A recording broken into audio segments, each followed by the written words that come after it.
Hey guys, welcome back to my channel, Andre here with Xenomorph.com. It's been some time, and as you obviously can see, I'm back with the latest Iron Man / War Machine Hot Toys release. This time we've got the third iteration, the Mark III of the War Machine suit from the great movie Captain America Civil War. It's the MMS344 and the 15th diecast figure by Hot Toys. So let's have a quick look at the figure itself.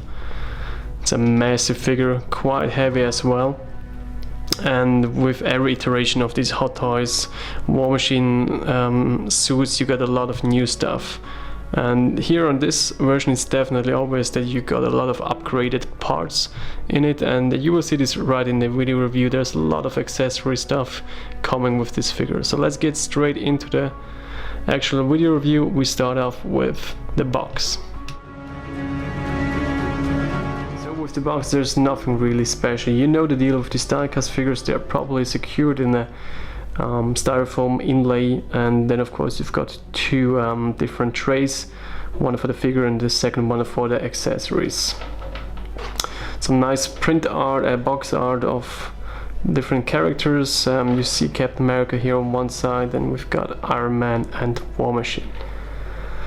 So I think, looking in retrospective, I only missed out for one War Machine, which was the one from Avengers Age of Ultron, which seemed a bit, well, not really that unique. I mean, it was a reused sculpt from the Iron Man Mark III War Machine. So basically I missed out on that one. But here I think it was justified to buy this figure because there's a lot of new parts and new weapons included. So let's see how it turned out in the actual review on the figure itself.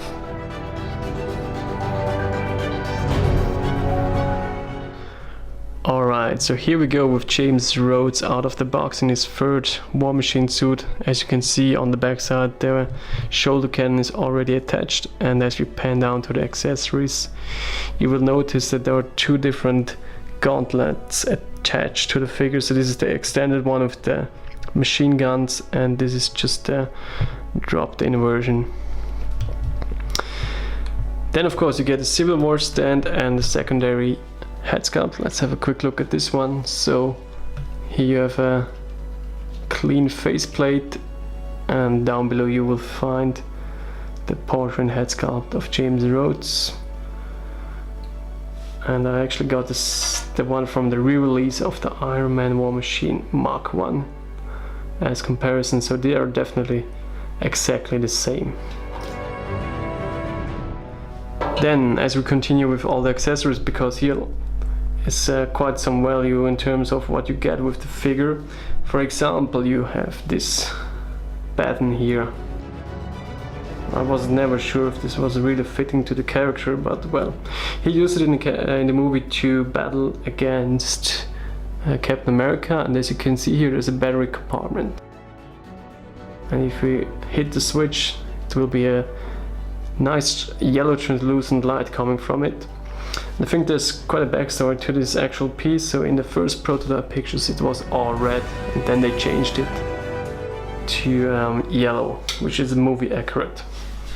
Alright, then for both gauntlets, left and right, you got, as I already showed, these two upper parts. So this is the dropped in version of the machine gun, this is the extended one, just normal plastic parts with two little pins here to attach it to the actual body or gauntlet section.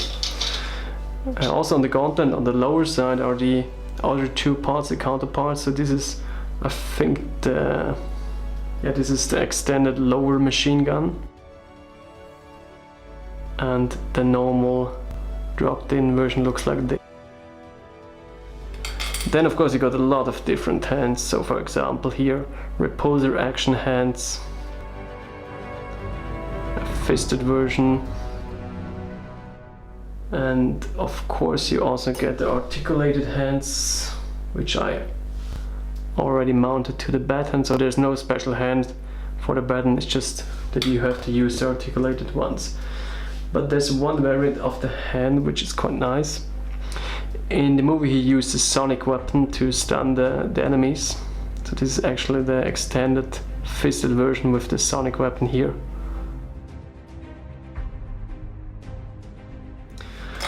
Then you got a secondary torso armor, which he actually got this battle damage, I think in his last scene, just right before he fell down the sky. So this is exactly the same representation of this battle damage. And then of course you got a lot of different missile segments that I will show you in a minute, directly attached to the figure. So all in all, you got a lot of different accessories with this latest War Machine figure. And let's have a quick 360 on this magnificent sculpt. There's a lot of stuff and details going on.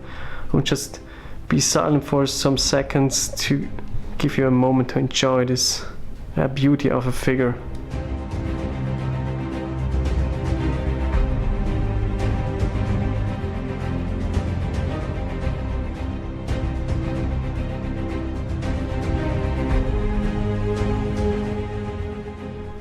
Alright, let's show you first LED functionality. As you can see here on the hexagon styled arc reactor, you already can tell there's a bit of red going on. And as we go on the back side, behind this cover part here, which is a bit problematic to take out in the first step, there's a switch and the battery compartment. Just put it back in.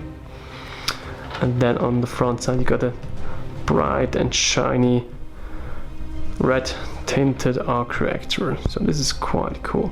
Let's just take out the clean torso armor and put in the battle damaged one. So it's just the usual way of just snap it into the actual sockets. So we'll probably have displayed him with this secondary torso armor. Really cool.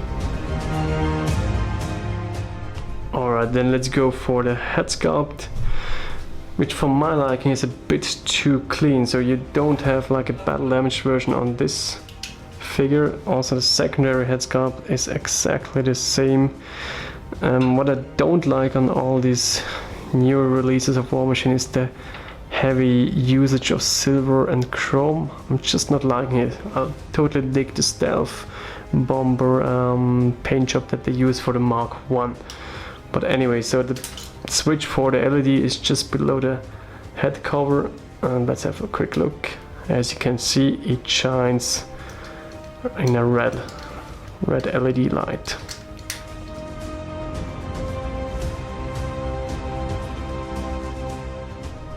Really cool. So definitely movie accurate on this one, and with the red lights on, it looks totally badass if you ask me. Alright, then let's go for his main weapon, which is the upgraded machine gun, which looks totally sleek on the backside. Let's talk first about the mounting of this thing. So I was a bit disappointed because there's not a lot to it. So basically you just have this ankle here, and this whole thing just is placed into a small hole, pinhole here.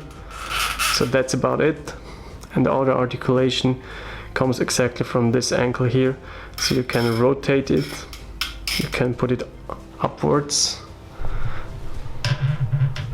It definitely looks very modern, futuristic, but if you ask me, also on this one, the War Machine Mark 1 is definitely the way to go, which looks a lot more military-like. And then of course you don't have the ammunition bandolier coming down.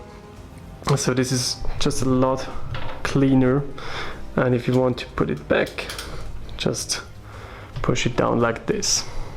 So for the other weapon systems, you can see there's a little cover plate here. You have to take this out, and in there's a little pin socket where you can actually put this missile segment here. So it's not like the mechanism that we got with the other War Machine where you can pull out something, just a replacement part, and there's no additional articulation on this one. So then let's go to the other weapon system here on the front. There you see these two silver cover or armor plates, and they actually can be pulled up here on the side. It's a bit tricky, but you have to use probably your fingernail, and in there you will then place these two missile sections. So these are magnetic pieces, tiny missiles in there, and you just place them like this. So let's try it on the second side here. So here's the second one. I'm not sure, somehow it doesn't feel right. There's no additional articulation for these two missile sockets. It's just what it is. You have to use these magnets, put it in, and they will face straight forward. So that's about it.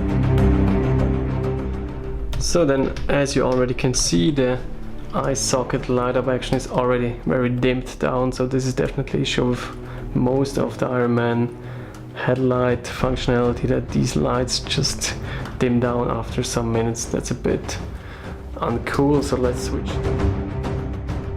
Alright, let's go for posing and articulation. I think looking at it right now, it's quite cool and naturally posed, but you definitely have to work with it, because here the gap between the shoulder armor and the actual torso and the arm can be quite huge.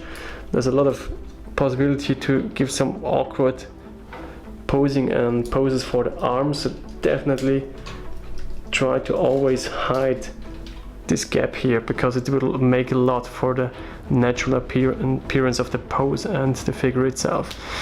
But other than that, the arms have a lot of possibilities, so you can actually extend it out. You can extend the whole piece out, and then you've got a lot of area to work with. Also like this, that's absolutely no problem. There's no rotation in the elbow, so that's about it. Then if we go to the left side, just put this thing away, I can show you the different gauntlet areas a bit more in detail. So here you can see the extended machine gun on the top side and the lower side. And basically it works just like this. You pull off the whole part. Down below is also a battery compartment for the LED in the hand section, and then you put on the dropped-in version of the machine gun.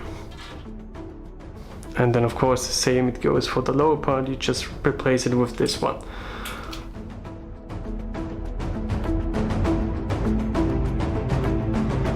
So that's it with the deactivated weapons. Somehow, for doing some cool action poses, I would like to have a bit more articulation here in the arm section or in the elbow section. It does not look really natural, this line facing directly to the head scalp. The biceps should be a bit more rotated, and the lower gauntlet area also, so that's a bit of a, well, this way it looks cool, but from the other side it's a bit awkward looking. Alright, let's try out the baton that he came with. So let's replace this hand here. Here's the baton, activate it, and let's try to put it on. I hope this hand will snugly fit to the baton. I think there's a bit of work needed because of the articulated hands.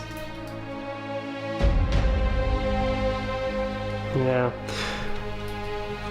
it's not totally perfect. I think an articulated hand to exactly grab this baton would help a lot. Alright, so here is a nice photo where one of the Hong Kong bloggers put out the pose with the baton on his right shoulder, and my result doesn't look that great. I mean, it's definitely possible, but I think they should really give us a second set of hands just for grabbing the baton for the left or right hand, because it's not really securely and snugly fit to that articulated version. Yeah, so that's about it for this baton. Alright, let's go a bit lower onto the thigh section. As you can see, the thighs are extremely heavy and nicely sculpted. There's a lot of stuff going on also on the leg area. I totally dig the knee articulation. Let's have a look at this. It's so nicely engineered. It has a ratchet joint, and these armor plates totally connect together. You wouldn't expect that down below you've got additional articulation also here.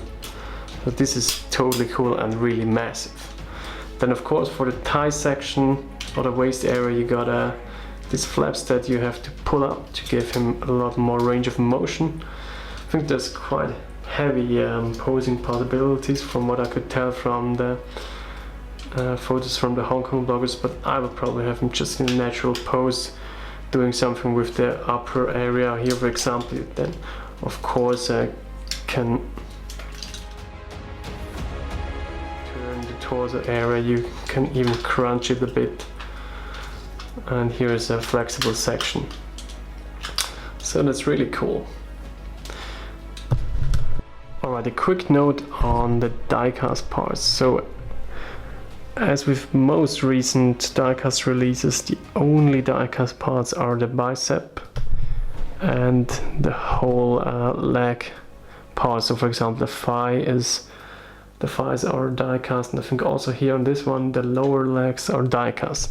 But that's about it. All the other parts, like the front panels, the torso, the shoulder panels here, most of the arm except for the biceps, the back side, this is all plastic. Also here on the waist area. Then of course the head sculpt is plastic, and also the gun is plastic. But overall you got a lot of weight coming from this figure. It's probably one of the heaviest figures I recently got, and I will show you in a second a comparison to the Mark 1, which also... Alright, it's comparison time. So here we've got the War Machine Mark 1 on the right side and the latest Mark 3 on the left side. Both with activated lights. As you can see, this one is totally bright and it stays longer that way, which this one it's just dimming down after a minute or two. Especially the eye sockets, it's so obvious. But overall I think these are one of the most heaviest figures by Hot Toys. I mean, all of it, all the armor parts, they're totally massive. And here we've got a bit of a different paint job, so this is a bit darker than this one. It's also a bit cleaner here. You see a lot of more stuff going on with decals and slightly battle damage stuff. But overall I still dig the first version, the Mark 1, a bit more than the sleeker version of the second and third suit version. Let's just give you a 360 on these two characters. It's obvious that you see the differences here in terms of the machine gun section. And especially here on the back side you see that the Mark 1 is a lot bulkier than the Mark 3. But overall two great figures.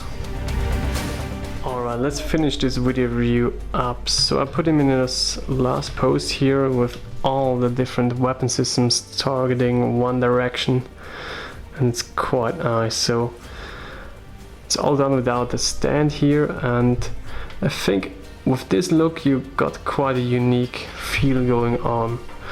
It's different than the Avengers Age of Ultron version because of the different capabilities of the weapon system, but somehow it doesn't feel right in some detailed areas. So for example here on the arm, this section is just not looking totally natural when posed like this. But overall I totally dig this look of this upgraded Mark 3 version, and I think for me overall this figure definitely works.